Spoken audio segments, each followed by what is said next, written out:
All right. Hello, hello, hello, ladies and gentlemen. Welcome to the last set of notes that we will be taking this year together.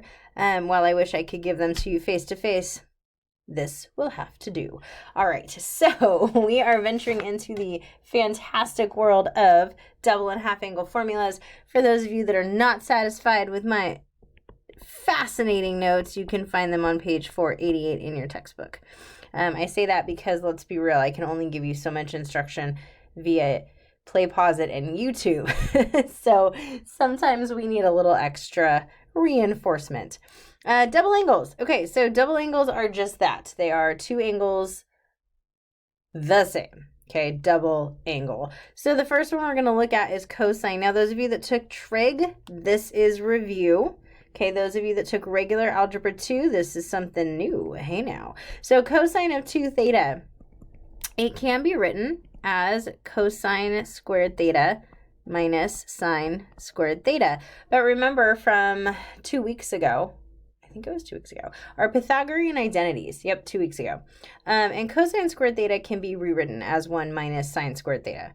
And sine squared theta can be rewritten as 1 minus cosine squared theta. So when you do substitute those in, we end up with other variations of the cosine double angle formulas. Okay, so cosine has 3 options.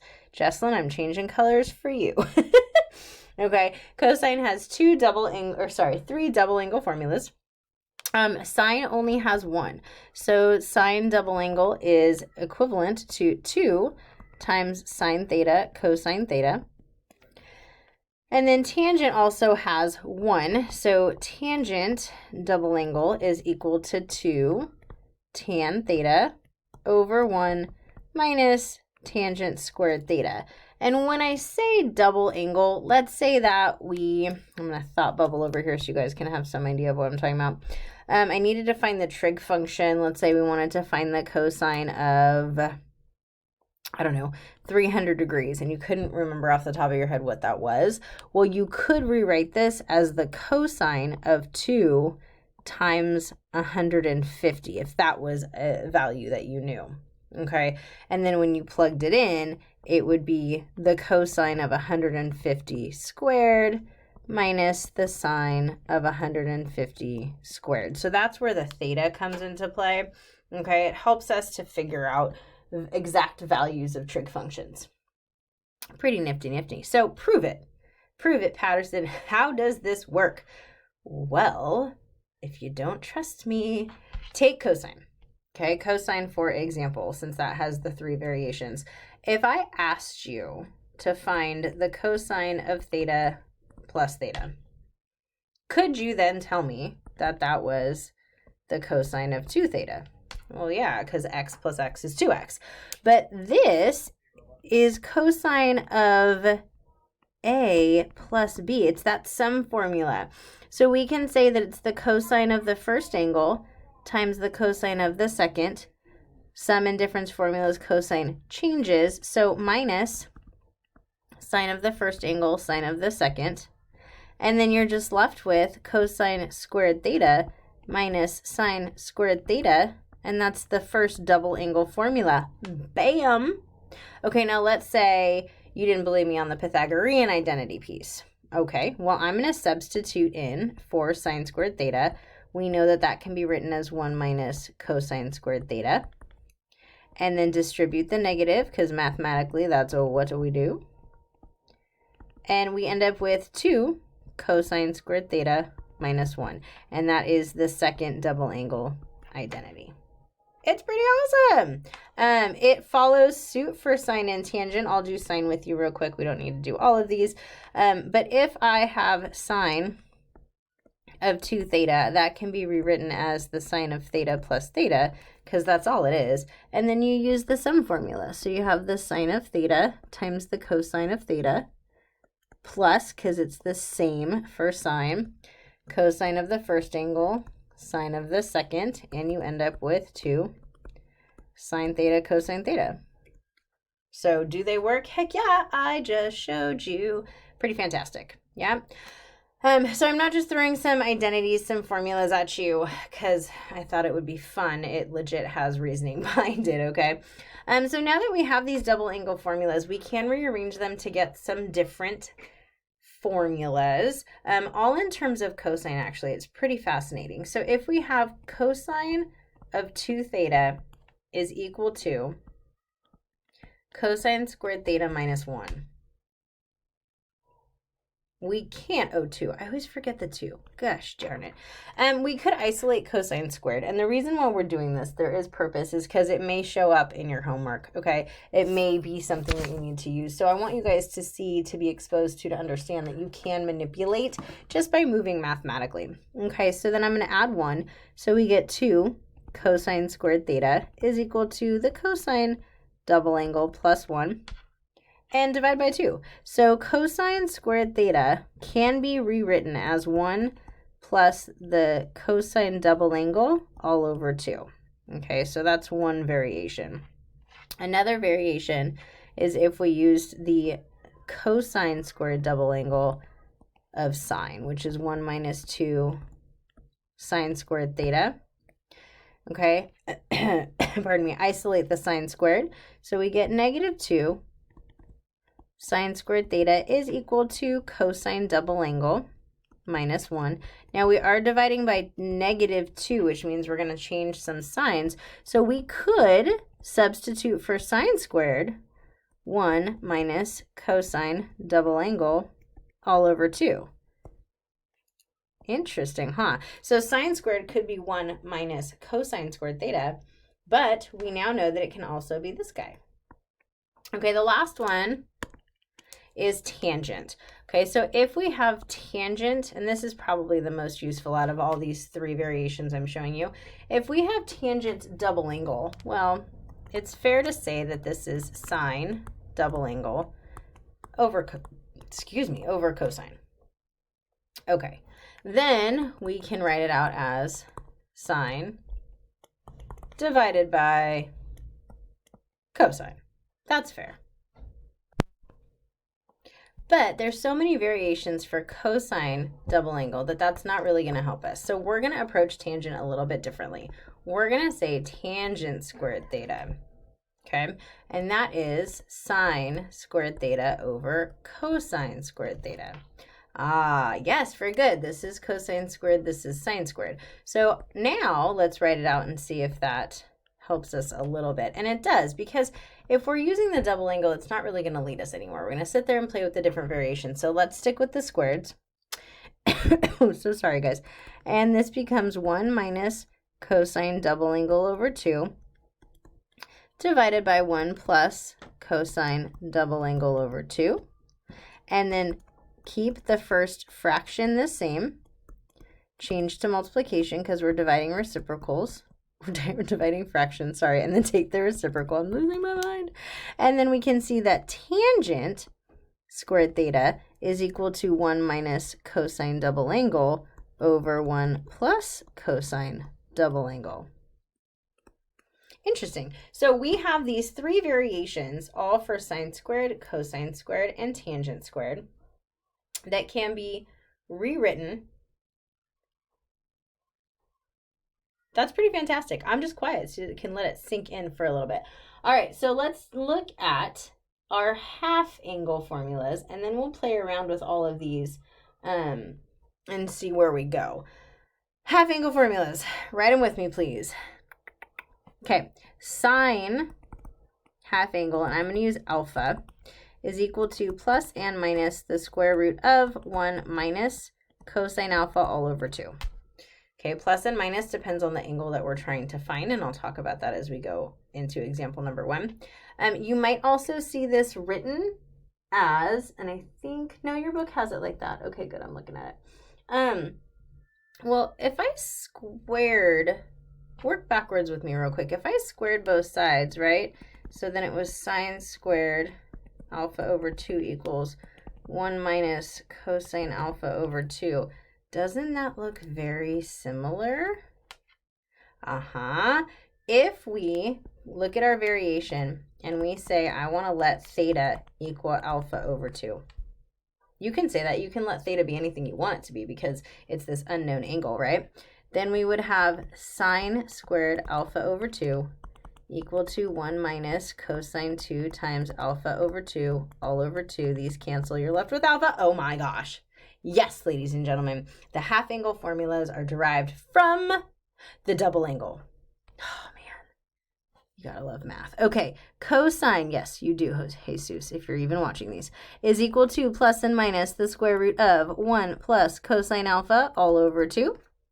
And then last but certainly not least, we have tangent. Tangent of the half angle is equal to plus and minus the square root of. Tangent is sine over cosine. Notice sine is minus subtraction. So this works out to be 1 minus cosine alpha over 1 plus cosine alpha. Half angle formulas. So let's use the half angle formulas first.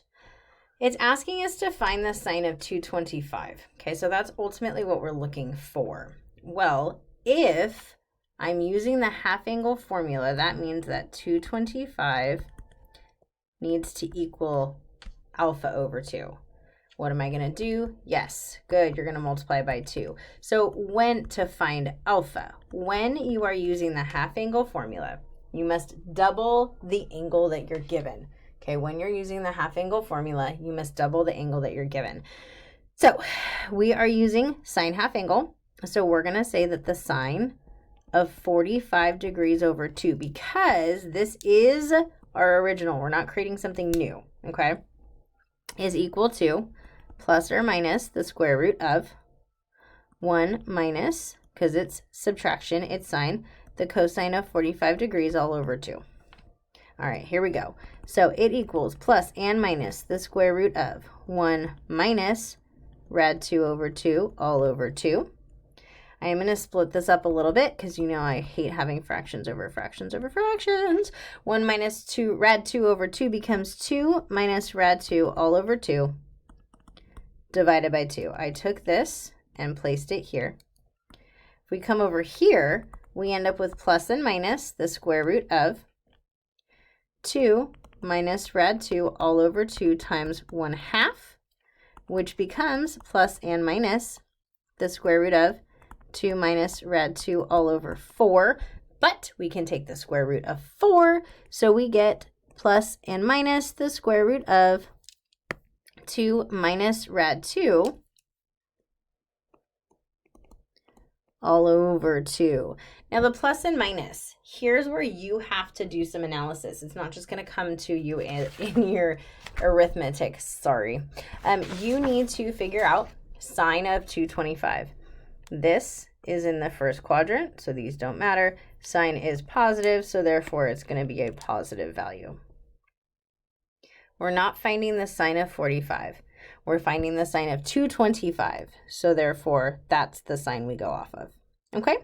All right, so using that idea, let's go to the cosine of 5 pi over 12. It's still using the half angle, so we're going to have to double it. So if I have 5 pi over 12 plus 5 pi over 12, I end up with 10 pi over 12, which reduces to 5 pi over 6.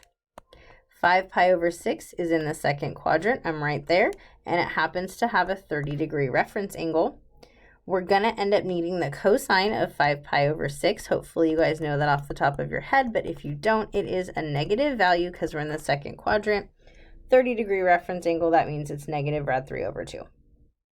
Alrighty, so here we go. Plus and minus the square root of 1 plus the cosine of 5 pi over 6 all over 2.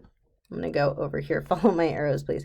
So then we get plus and minus the square root of 1 minus rad 3 over 2 all over 2, which equals plus and minus the square root of 2 minus rad 3 all over 2 divided by 2. I combined and got common denominators. I didn't really give us a whole lot of room, so I'm going back over here. So plus and minus the square root of 2 minus rad 3 all over 2 times 1/2. We get plus and minus the square root of 2 minus rad 3 all over 4, which means our final answer is plus or minus the square root of 2 minus rad 3 all over 2. Because we can take the square root of the denominator. All right, 5 pi over 12. Well, if we think about this, this is 0 and this is pi. Okay, so if my denominator is 12, right? This is still 0 pi over 12, but this becomes 12 pi over 12. Half of that becomes 6 pi over 12. 5 pi over 12 is in the first quadrant, which means that this is positive. Ha, chicky, huh? You're welcome. Okay, for C, it is cosecant, which is the reciprocal of sine. So what we're going to do is we're going to look at this. Remember, it's the cosecant, but we're going to attempt to solve it as the sine and then take the reciprocal of the answer. Okay, so since we're still using the half angle, 7 pi over 8 plus 7 pi over 8 is 14 pi over 8. When we reduce it, that becomes 7 pi over 4. 7 pi over 4 is in the fourth quadrant. Okay, and that is with a 45-degree reference angle. So the cosine of 7 pi over 4, if we're in the fourth quadrant, it is positive. 45-degree reference angle is rad 2 over 2. Okay, here we go. So plus and minus the square root of 1 minus, because it's sine, the cosine of 7 pi over 4. You know what I should have done and I totally didn't, and I'm so sorry, you guys. Oh, fudge. All right. We're doubling it, right? So this becomes the sine of 7 pi over 4 all over 2. That's where I'm coming from.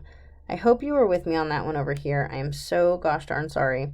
We're finding the cosine, yeah, teacher of the year, 5 pi over 6 all over 2. And that's what got us to there. Okay? Ay.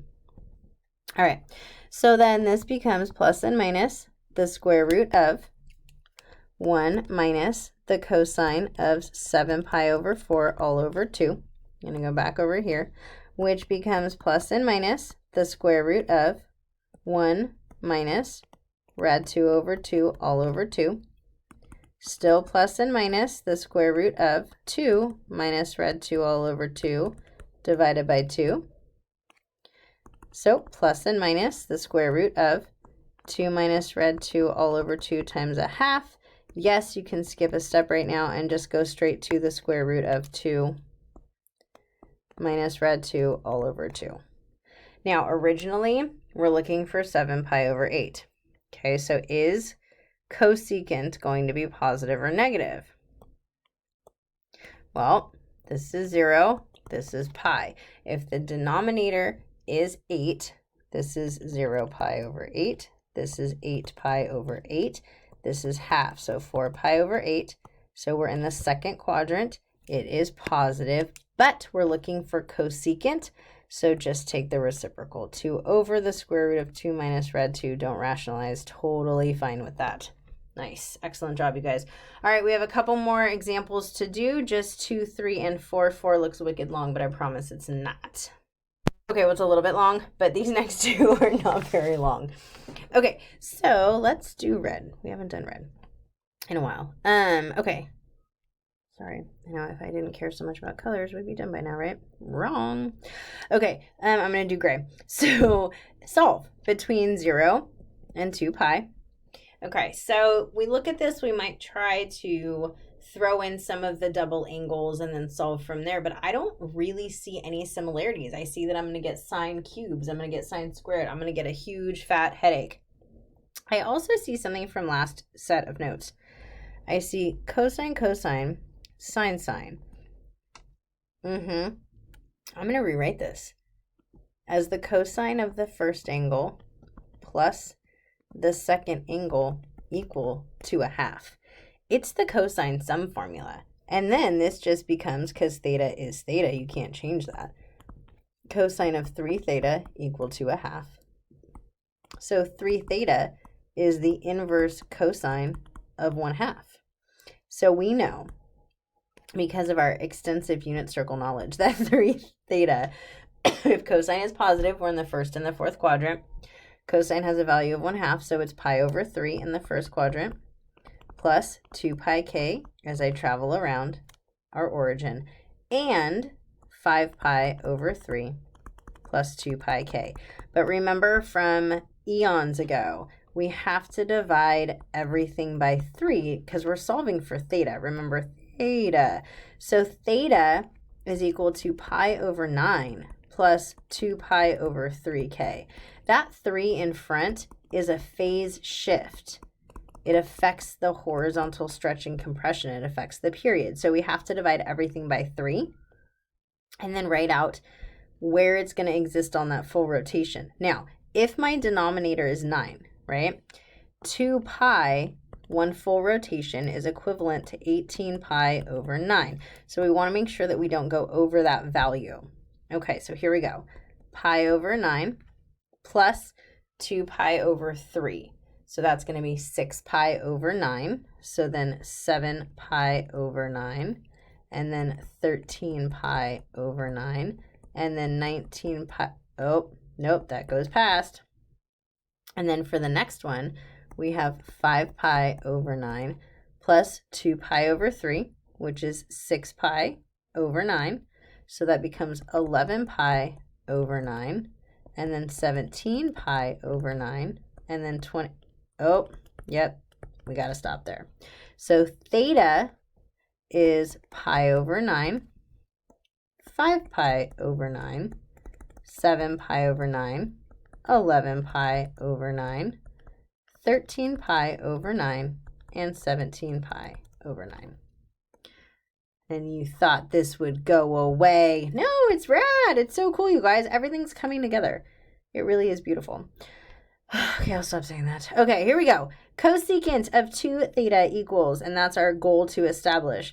Well, like we saw up in example 1c, you can use the reciprocal, so let's use it. I'm going to work with the left side, and I'm going to say that cosecant of 2 theta is the same as 1 over the sine of 2 theta. I'm not wrong. It's a true statement. Well, sine of 2 theta is 2 sine theta cosine theta. And then I have 1/2 times 1 over sine theta times 1 over cosine theta.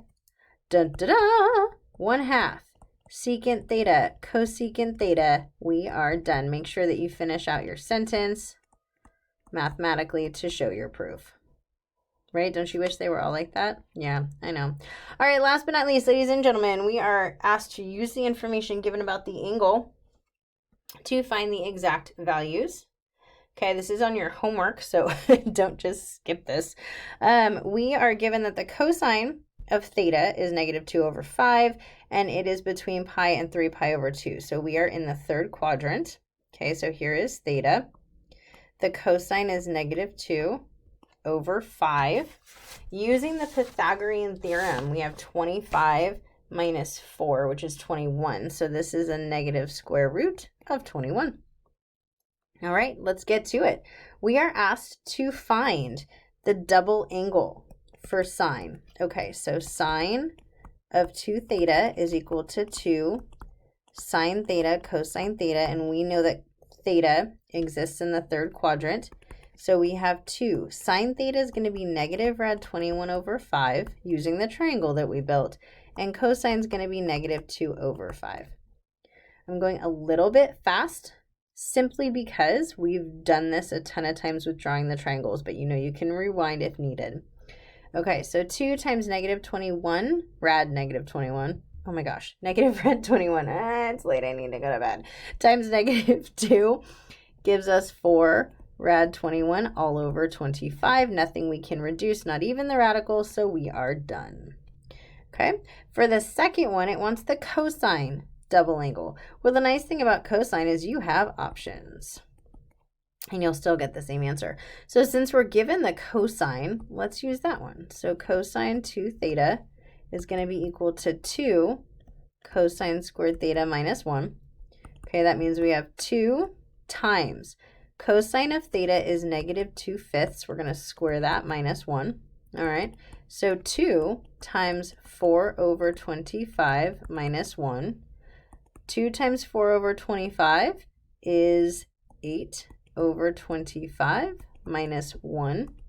Common denominators, that would be 25 over 25, which means this is negative 17 over 25. Dun, dun, dun. Yep, it is that easy, ladies and gentlemen. Okay, here's where, I know, I say, oh, it's that easy, and then here's where it gets tricky. For 3 is asking you to find the sine of theta over 2. Okay, we know, let me write this. We know that theta is between 0 and 2 pi, right? That's the original. But here, theta is between pi and 3 pi over 2. We are not asked to find theta. We are asked to find theta over 2. So in order to complete this, we're going to have to take the given restrictions and we're going to have to divide it all by 2. Why? Because we're asked to find theta over 2. So pi over 2 is less than theta over 2, which is less than 3 pi over 4. A little bit different than what we saw in example number 1, because in example number 1, we were given the actual angles. Here, we're asked to find theta over 2. Big difference, big distinction. Please make sure you write that down, okay? Why does it matter? The plus and minus. So we have plus or minus the square root of 1 minus cosine theta minus, because it's sine. Sine is subtraction. We were told that the cosine of theta is negative 2/5. Okay, so we're going to say plus and minus. We'll figure that out in a second. 1 minus negative 2/5 all over 2. So plus and minus the square root of 1 plus 2/5 divided by 2. Stay with me. Plus and minus the square root of 5 over 5 plus 2 over 5 is 7 over 5 times 1/2. I did 2 steps in one. Hopefully you're still with me. So we get plus and minus the square root of 7/10. Rationalize. So plus and minus the square root of 70 over 10. Now, the plus and the minus. Dun, dun, dun. That comes from, this is why this was so important right here, okay?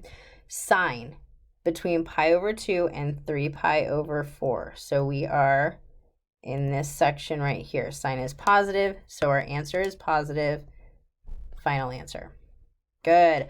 All right, guys, we only have 3 more. We can do this. Cosine of pi over 2. Again, we're going to use that same, hold on. I'm writing. I can't multitask right now. We're going to use this, okay? We know that cosine is negative in that region, so go ahead and use the negative. Cosine theta over 2 is going to be negative square root of 1 plus cosine theta all over 2. Off we go. Negative square root of 1 plus negative 2/5 all over 2. So we get a negative square root of 1 minus 2/5 divided by 2.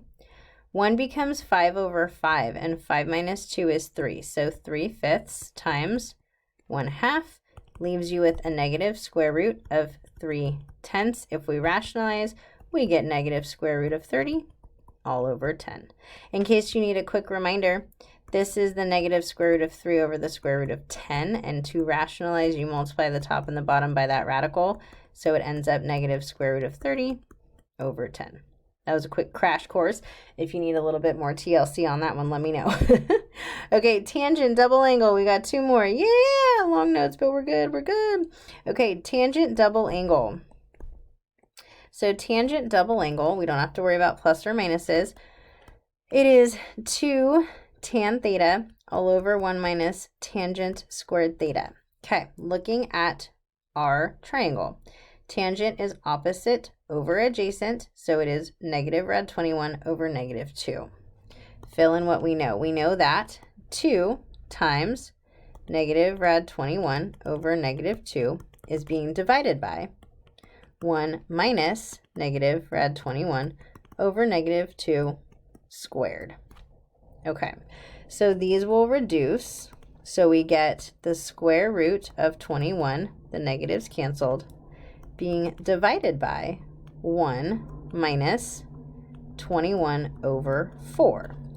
So then the square root of 21 being divided by, this 1 becomes 4 over 4, so negative 17 over 4. Keep rad 21, but multiply by the reciprocal, so negative 4 over 17, and our final answer is negative 4 rad 21 over 17. Nice! I know the double angles are really nice because you don't have to worry about the plus and minus, which I know some of us may not love. Okay, last but not least, you guys, we can do this. It is the half angle of tangent. So excited. Okay, remember, tangent of theta over 2 plus and minus the square root of 1 minus cosine theta over 1 plus cosine theta, sine over cosine. Now, tangent of theta over 2 is also using this, and so we know that it's going to be negative. We're not looking for a given angle measurement. We're looking for theta over 2. So we get negative square root of 1 minus rad 21 over 2 all over 1 plus rad 21 over 2. And I'm not including the negatives because we just get negative over negative, which is positive. It's pointless to write them at this point, unless you want to, in which case, if it helps you, you know I'm always about that, please do. Okay, so in the numerator, 1 becomes 2 over 2, so we get 2 minus rad 21 all over 2 divided by, denominator, same idea, 2 plus rad 21 all over 2. Keep, change, flip underneath the radical. So we keep the 2 minus rad 21 all over 2, change to multiplication, and multiply by the reciprocal of the second fraction. The 2's will reduce. So we are left with a negative square root of 2 minus the square root of 21 all over 2 plus the square root of 21. And for these problems, I will not make you rationalize, ladies and gentlemen. You can keep it like that. Right on. Well done. Okay, please, as always, write down any questions that you may have for our Google Meet. Hopefully, I will see you there. You also know how to reach me if you have questions. All right, good luck. Recorded a video and paused it, and then there's a done button. So she recorded it, paused it, and it has all the little menu items, but it won't let her press done. And when she presses it, just a white screen comes up. So she can shut everything down, but she might lose her recording. Most likely, because it's not saved.